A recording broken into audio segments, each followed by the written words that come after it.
শুয়ে পড়বো মানে? আপনি আমাকে আদর করবেন না? কেন আদর করতে হবে কেন? বিয়ের রাতে স্বামী স্ত্রীকে অনেক বেশি ভালোবাসে, আপন করে নেয়, তাহলে আপনি আমাকে আদর করবেন না কেন? আমি না আপনার বউ? কিসের বউ? আমি আপনাকে স্ত্রী হিসেবে মানি না। যেখানে আপনাকে কখনো দেখিনি সেখানে ভালোবাসতে যাব কি করতে? আপনি কি আমার উপর খুব রেগে আছেন? রাগ করে থাকবে না তো কি করবে? আপনি আমাকে কেন বিয়ে করেছেন? আগে তো ভালোবাসতাম না, কিন্তু এখন অনেক বেশি ভালোবাসি, তাই বিয়ে করেছি। কিন্তু আমি আপনাকে মন থেকে কখনোই মানতে পারবো না। ইভেন যেখানে আপনাকে কখনো দেখিনি তার উপর আপনি যেভাবে পর্দা করে রেখেছেন তাতে মনে হচ্ছে আপনি খুব কালো আর কুৎসিত দেখতে। ওই জন্য হয়তো এভাবে নিজেকে ঢেকে রেখেছেন। আচ্ছা, দেখতে সুন্দর হলে কি তার মন সুন্দর হয়ে যায়? আর এই পৃথিবীতে কি সব সুন্দর চেহারাগুলো উত্তম চরিত্রের হয়? কিন্তু আমি সবসময় চাইতাম আমার বউ অনেক সুন্দর হবে, যার জন্য আমি গর্ব করে বলতে পারবো আমার বউটা অনেক সুন্দর। চেহারা সুন্দর হলে কিন্তু তার মনটা সুন্দর হয় না। আমি অত কিছু বুঝতে চাই না। আমি আপনাকে মেনে নিতে পারবো না, ব্যাস। আমি যদি সুন্দর হতাম তাহলে আপনি হয়তো আমাকে এখন ভালোবাসতেন। বিয়েটা মেনে না নেওয়ার পরেও আপনি আমাকে দেখেই আদর করতে চাইতেন, তাই না? আপনি কিন্তু উল্টাপাল্টা ভাবছেন। একদম এরকম কথা বলবেন না। তাহলে কেমনে বলবো? আপনি যেমনটা চিন্তা ভাবনা পোষণ করেছেন আমি তেমনটাই বলেছি। মাফ করবেন, স্বামীর উপর দিয়ে কথা বলাটা ঠিক না। তারপরও আপনার এই চিন্তা ভাবনার জন্য আর আপনাকে বোঝানোর জন্য আপনার কথার উত্তর আমাকে দিতে হলো। মেয়েটার এমন ধারা কথা শুনে নিলয় অবাক হয়ে ওর দিকে তাকিয়ে রইল। তখন ও আবার বলতে লাগলো, কি হলো, আপনি চুপ করে আছেন যে? আচ্ছা, আপনি কি অন্য কাউকে ভালোবাসেন, নাকি আপনার এই বিয়েতে কোনো মত ছিল না? হ্যাঁ ছিল। আমার অন্য একটা মেয়ের সাথে খুব গভীর সম্পর্ক ছিল, আর আমাদের মাঝে এমন কোনো সম্পর্ক নেই যেটা হয়নি। স্টপ, আর বলতে হবে না প্লিজ। এইসব কথা আর বলবেন না। দেখেন, আপনি বিয়ের আগে অনেক অন্যায় করে ফেলেছেন। এর জন্য উপরওয়ালার কাছে আপনার মাফ চাওয়া প্রয়োজন। আর আপনি আমাকে বিয়ে করবেন না, স্ত্রী হিসেবে মানতে পারবেন না, সেটা আপনি আমাকে একটাবার বলতেই পারতেন, কিন্তু না বলে উল্টো বিয়েটা করে নিলেন। তাহলে এখন আমাকে মানতে পারবেন না কেন? এত কিছুর পরও আপনার আমাকে স্বামী হিসেবে চাই? আমি না বিয়ের আগে অনেক বড় অন্যায় করেছি, পাপ করে ফেলেছি। আমার মতো বাজে ছেলেকে আপনি ভালোবাসবেন, বিয়ে করে নিলেন, তাহলে আপনাকে সবাই খারাপ বলবে না যে আপনি একটা বাজে ছেলেকে স্বামী হিসেবে পেয়েছেন, যার কিনা অভ্যাস ছিল মেয়েদের সাথে এরকম বাজে কাজ করা, তাদের সাথে প্রেমের সম্পর্ক করে বেড়ানো? ও, তার মানে আপনি আমার সামনে নিজেকে খারাপ খারাপ বানানোর জন্য এরকমটা বলেছেন, তাই না? আমি খুব সহজেই বুঝে গেছি কেন এরকমটা বলেছেন। আপনি কি করে বুঝলেন আমি নিজেকে শুধু শুধু খারাপ বানানোর জন্য এরকমটা কথা বলছি? সব কথা মুখে বলে দিতে হয় না, কিছু কথা বুঝে নেওয়া যায়। এটা তো সিম্পল বিষয়। তাছাড়া আপনি বললেন না এই বিয়েটা মানেন না, আমাকে স্ত্রী হিসেবে মানতে পারবেন না। যেখানে আপনি আমাকে কখনো দেখেননি, তারপরও আমি কালো না ফর্সা সেটা আপনি জানেনই না, ওই জন্য আপনি আমাকে মেনে নেবেন না। ইভেন বিয়েটা আপনি করতেই চাচ্ছিলেন না, ওই জন্য আমি যেন আপনাকে ভুল বুঝি, আপনাকে বাজে ভাবি, সেজন্য আপনার থেকে দূরে সরে যাই। তাই আপনি আমার সামনে এইভাবে নিজেকে ছোট করলেন, তাই না? দেখেন, মানুষ নিজেকে ছোট করলেই তো আর সে ছোট হয়ে যায় না। সে কেমন কি তার পরিচয় সেটা তার ব্যবহারেই বোঝা যায়। তাছাড়া আমার বিশ্বাস আপনি এমন কোনো কাজ করতে পারেন না। কিন্তু আপনি তো আমাকে কখনো দেখেননি, আর আপনি আমার বিষয় জানলেন কি করে আমি এমনটা করতে পারি না? সবার জন্য সবকিছু দেখতে হয় না, আর বুঝতেও হয় না। আর আমি আপনাকে না দেখেও আমার বড় ভাইজান আপনাকে দেখেছিল, দূর থেকে ফলো করত, আপনি কেমন কোথায় জানার চেষ্টা করত। তাই ভাইজান সবটা জানতো। তার উপর যদি আপনারা আব্বু আম্মু আমাকে পছন্দ করেছিল আর আমার হাতগুলো আপনার জন্য চেয়েছিল, তখন আমার আব্বু আম্মু বারণ করতে পারেনি। তার মানে সবটা প্ল্যান করেই করেছিল। তাহলে যখন আপনি জানতেন আমি ইসলামিক শিক্ষায় শিক্ষিত নই, জেনারেল লাইনে পড়াশোনা করেছি, আর আপনার মতো করে আপনাকে ভালোবাসতে পারবো না, আপনার মনের মতো হব না, তাহলে আপনি আমাকে বিয়েটা কেন করলেন? এক প্রকার তেমনটাই বলতে পারেন, কারণ আপনার আব্বু আম্মু আমাকে অনেক আগে থেকে পছন্দ করতো। সেটা বলতে পারেনি। ভাইজান ভেবেছিল একটা ভালো ছেলের হাতে আমাকে তুলে দিবে, তাই যখন জানতে পারে আপনার আব্বু আম্মু আমাকে পছন্দ করে তখন থেকে আপনার উপর নজর রাখতো। ভেবেছিল ওনাদের সাথে কথা বলবে, তার আগে আপনার আব্বু আম্মু বাসায় গিয়ে কথা বলে। তাছাড়া জেনারেল লাইনে পড়লে যে সে ভালো হবে না, তার শিক্ষা দীক্ষা নেই, সে ইসলামিক শিক্ষায় শিক্ষিত হতে পারবে না, তেমনটা কিন্তু নয়। আর আপনি এখন হয়তো একটু ভুলের পথেই আছেন, কিন্তু আস্তে আস্তে সবটা ঠিক হয়ে যাবে।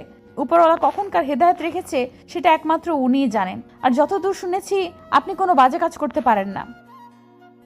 আপনি এত শিওর হলেন কি করে আমি আপনাকে একটা সময় ভালোবাসবো আর আপনার কথাতে আপনার মতোই চলবো? আপনি কোথায় শুনলেন? আমি কোনো বাজে কাজ করিনি, আমি কোনো বাজে ছেলে না। বললাম না, নিজেকে যে ছোট বানানোর চেষ্টা করে সে কখনো বাজে হতে পারে না। আর আমি তো আপনাকে এখনই আমার মতো আপনাকে চলতে বলিনি।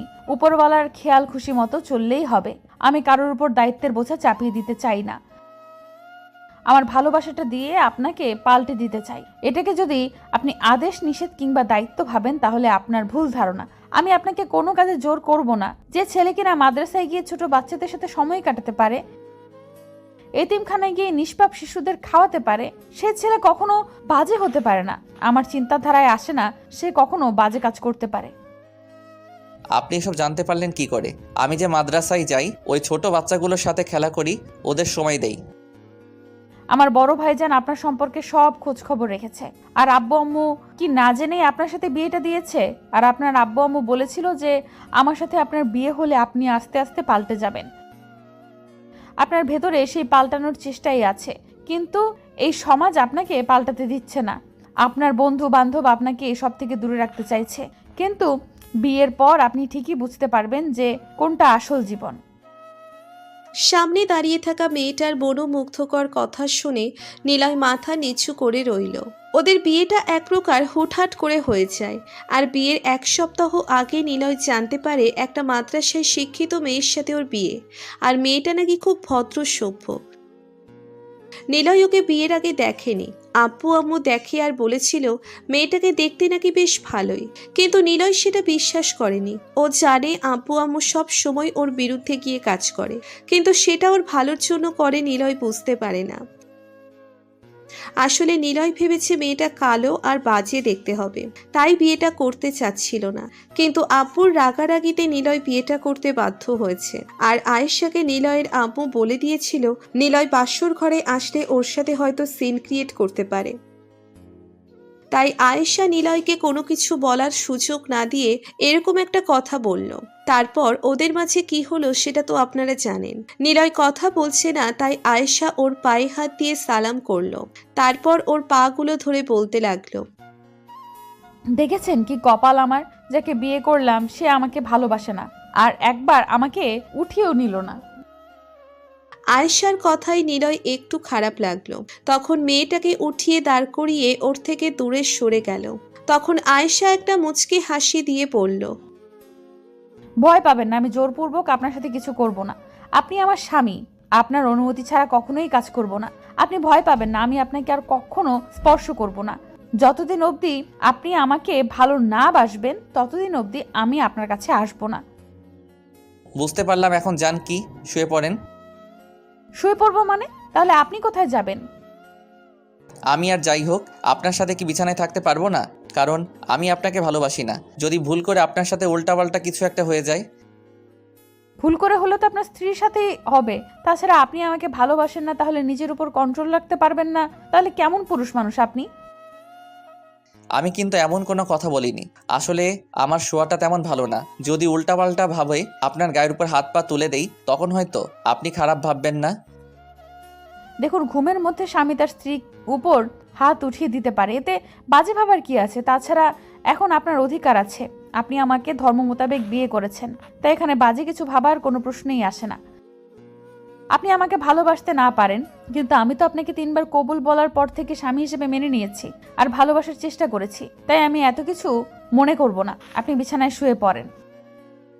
নিলয় কথা বলছে না, চুপচাপ দাঁড়িয়ে আছে। তাই আয়েশা বুঝতে পারল নিলয় ওর সাথে একই বেডে থাকতে চায় না। আয়েশা একটু মুচকি হাসি দিয়ে বলল, ভয় পাবেন না, আমি বিছানায় থাকবো না। আপনি বিছানায় শুয়ে পড়ুন, আমি নিচে শুয়ে পড়ছি। মানে আপনি নিচে শোবেন কেন? স্বামীকে নিচে রেখে আমি শান্তিতে ঘুমাতে পারবো না। এরকম একটা বাজে কাজ আমাকে করতে বলবেন না দয়া করে। আপনি বিছানায় শুয়ে পড়েন, আমি বিছানায় সেদিনেই থাকবো যেদিন আপনি আমাকে মন থেকে মেনে নেবেন আর ভালোবেসে নিজের করে নিতে পারবেন। আপনি শুয়ে পড়ুন, আমি চাই না আপনার মতের বিরুদ্ধে কিছু করতে। প্লিজ একটু দয়া করে করুন।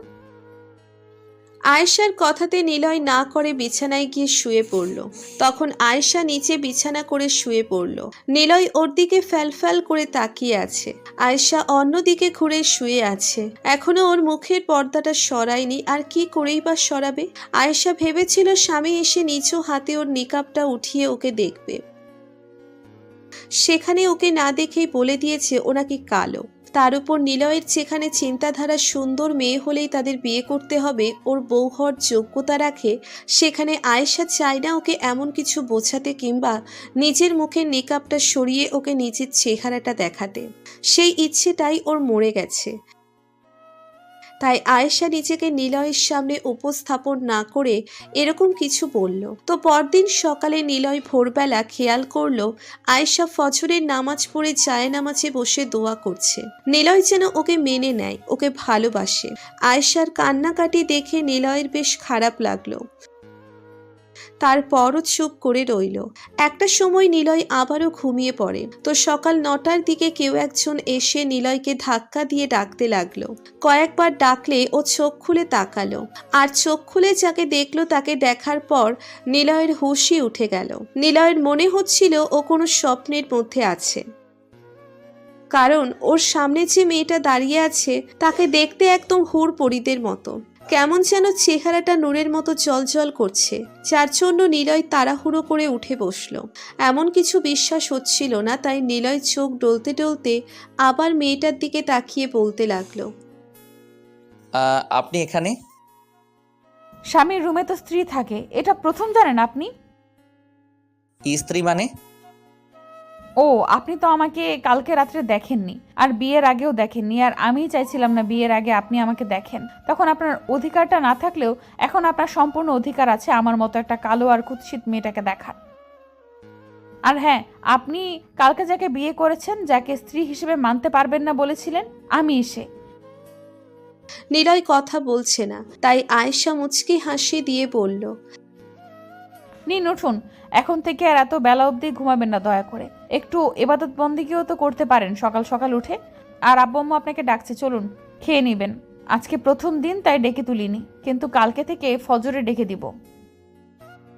আয়েশা কথাগুলো বলে রুম থেকে বেরিয়ে গেল। তখন নিলয় উঠে ফ্রেশ হয়ে নিল আর ভাবতে লাগলো কি একটা ভুল করলো কালকে। এত সুন্দর একটা মেয়েকে আব্বু আম্মু ওর বউ করে এনেছে, এত সুন্দর একটা মেয়েকে আব্বু আম্মু ওর বউ করে এনেছে, আর ও কিনা তাকে একটাবার না দেখেই এরকমভাবে উল্টোপাল্টা মন্তব্য করলো। তো খাওয়া দাওয়া শেষ করে নিলয় রুমে চলে আসে। দেখে আয়েশা ব্যালকনিতে দাঁড়িয়ে কিছু একটা ভাবছে। তখন নিলয় বলে, একটু শুনবেন? নিলয়ের কথাতে আয়েশা তাড়াহুড়ো করে এসে ওর সামনে দাঁড়ালো আর বলতে লাগলো, বলেন আপনার কি প্রয়োজন?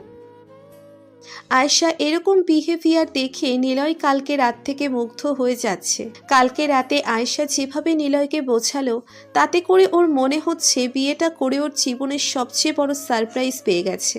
আয়েশা আগ্রহের চোখে নিলয়ের দিকে তাকিয়ে আছে। তখন নিলয় আয়েশার হাত ধরে ওকে পাশে বসিয়ে দিল।